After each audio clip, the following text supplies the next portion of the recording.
Hello everyone and welcome back to the channel. This is going to be fun to watch. Very tight landings and takeoffs. It's challenging to land this airplane in this kind of short strip. This is a Mooney. As you can see, the pilot is very good. Proper speed management and he nailed it. I'm going to also show some close calls, blade go around. Some are mine, some are from friends that I filmed.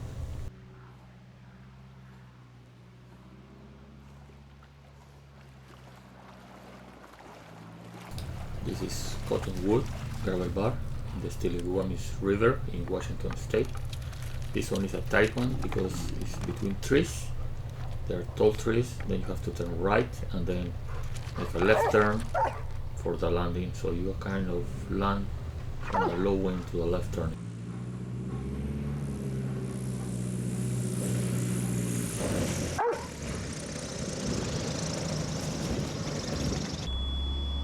This is the same landing. Now you can see it from the pilot point of view. See, there is a right turn followed by a left turn for landing.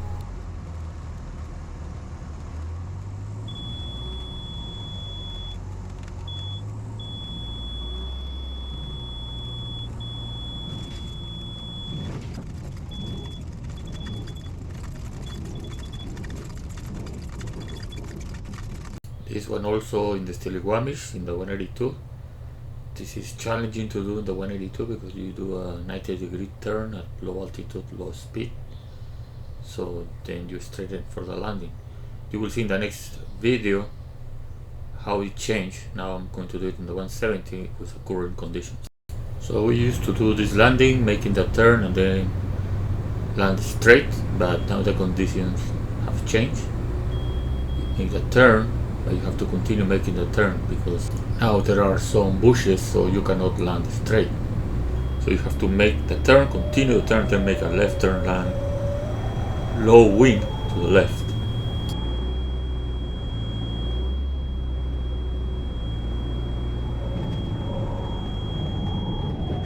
With a condition like this, I don't think I can make it in the Cessna 182. I filmed this at a local fly-in in Washington. The pilot of the Cessna 180 came a little bit too fast for such a short strip. He made a go around okay, but it was a bit on the edge.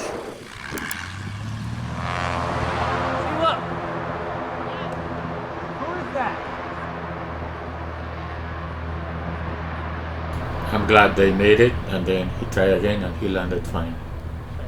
It was a close call. Now this one is mine. Landing to a gravel bar. I wanted to do a water assist, but it was too hot, airplane was heavy, so when I slowed it down it kind of dropped from under me and it hit the water hard. This one is a gravel bar in Skagit River, also Washington. It's narrow, kind of short and uneven. It's kind of a tight takeoff. You cannot be heavy or get the procedure wrong on this one. This is my friend Jughead in his Cessna 170, Skagit River gravel bars. This is a tight takeoff. You can see it's hitting the water with the main tires. This is a good one, Skagit River. You can see there is no room for error to take off. It's a short gravel bar, then it's followed by a tight 180 turn into a short gravel bar. With the Sportsman stall kit, 30 degrees of flaps is what gives you the most lift, so I stayed with 30 degrees of flaps during the whole turn.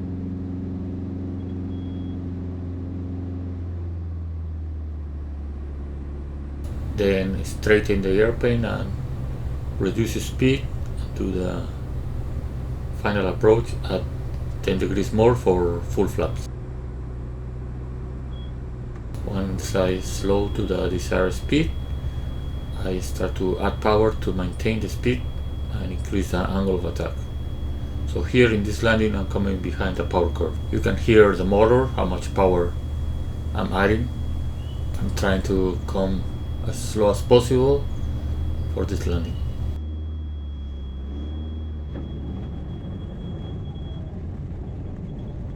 As you can see, this is a pretty tight one.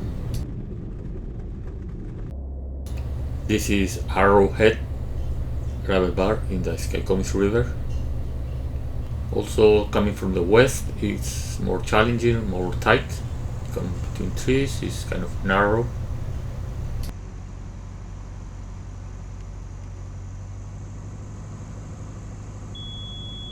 The gravel bar is not too long, I slow it down, full flaps, and coming with power.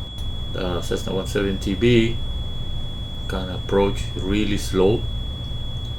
The ground speed this approach is between 40 miles an hour, 42 miles an hour.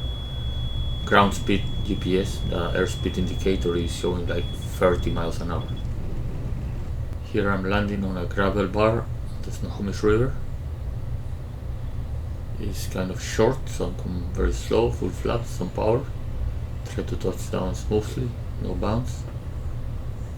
Everything under control, but as you can see, there is not much room to spare. So it's kind of a tight gravel bar, and you have to nail it at the right speed.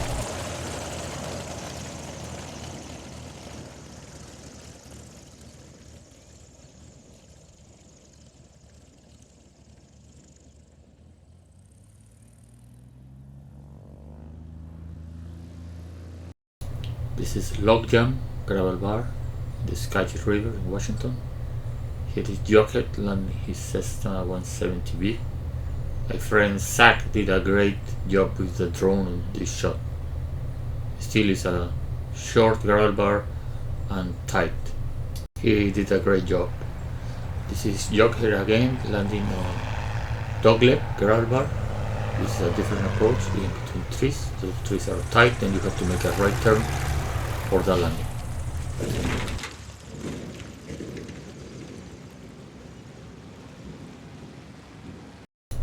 This is me now doing the same approach as Jocket just did.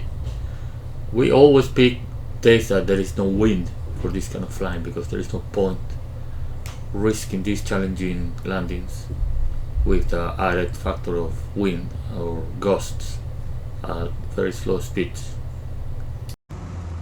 This is the pilot point of view, and it shows you how tight are those trees before making the right turn for the landing.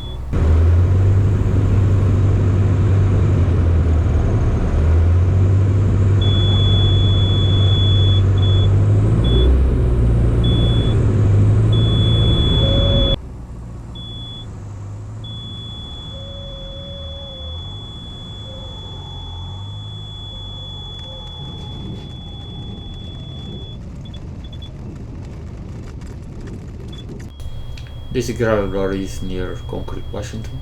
It's a beautiful area. This is my second landing. The first one, I found out that the center of the gravel bar was very uneven and it will push you back in the air. But I saw a line that you can land to the left on a narrow edge for the landing. This included some of water on the left side of the gravel bar. That's why you see the splash.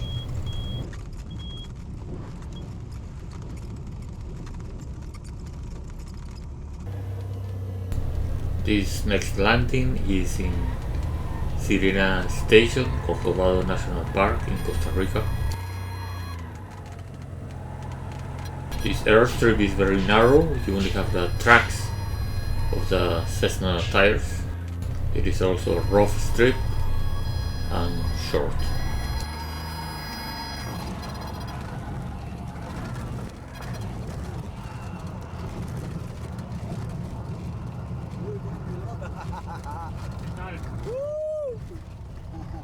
Yo no vi nada, de aquí no se ve nada. Esto es un charral donde aterrizamos, mira.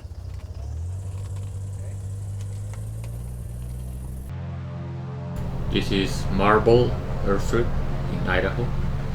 high density altitude, obstacle, and a short trip.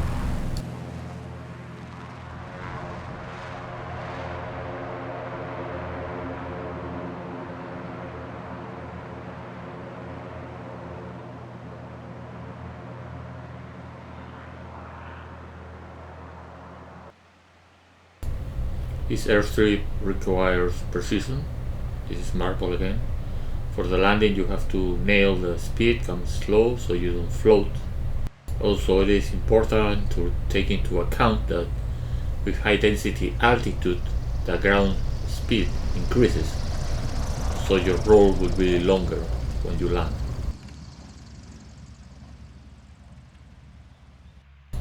This is my friend Frankie with his Taylorcraft 65 horsepower. It can show you that you don't need a carbon cap to have fun doing off-airport operations.